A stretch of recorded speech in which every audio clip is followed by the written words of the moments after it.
Jawa Barat. Tersangka kasus dugaan korupsi pemberian FPJP dan penetapan Bank Senturi sebagai bank gagal berdampak sistemik, Budi Mulya, hari ini diperiksa KPK.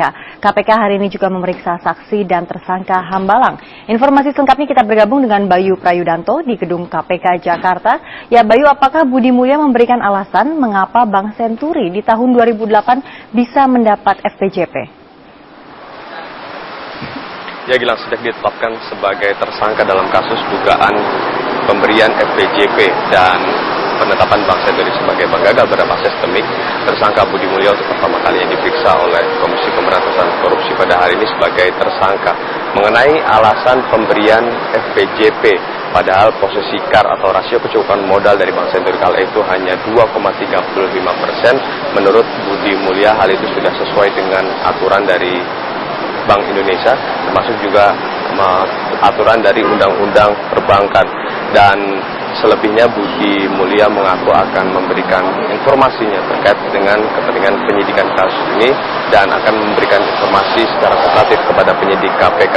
Sedikit informasi Gilang mengenai peraturan BI nomor 10/26/PBI tahun 2008 mengenai persyaratan pemberian FPJP. Pemberian FPJP minimal syarat rasio kecukupan modal suatu bank adalah 8%. Padahal posisi KAR atau rasio kecukupan modal Bank Senturi pada tahun 2008 saat itu hanya 2,35%. Diduga di sini ada kesengajaan dari Bank Indonesia untuk mengganti aturan tersebut. Sementara itu saat kami konfirmasi mengenai pemberian dana bailout Bank Senturi kepada Budi Mulya mengaku bahwa pemberian bailout sebesar 6,7 triliun tersebut bukan kewenangan dari Bank Indonesia. Kewenangan tersebut adalah kewenangan dari KSSK, yaitu Komite Stabilitas Sistem Keuangan, di mana saat itu ketuanya adalah mantan Menteri Keuangan Sri Mulyani. Terkait dengan proses penyidikan kasus ini sendiri, memang KPK dalam beberapa bulan terakhir turut memeriksa baik dalam konteks pemberian dana FPJP, di mana sejumlah pihak BI sudah diperiksa oleh Komisi Pemberantasan Korupsi, termasuk terkait dengan dugaan adanya penyelewengan dari pemberian bailout sebesar 6,7 triliun, di mana KPK selain memeriksa Ketua KSSK, mantan Ketua KSSK Sri Mulyani, juga turut diperiksa sejumlah pihak lainnya yang turut serta dalam rapat tersebut. Dan berikut pernyataan lengkap dari mantan Deputi Gubernur Bank Indonesia Budi Mulya. Pemberian FPJP dan penetapan Bank Senturi sebagai bank gagal sistemik.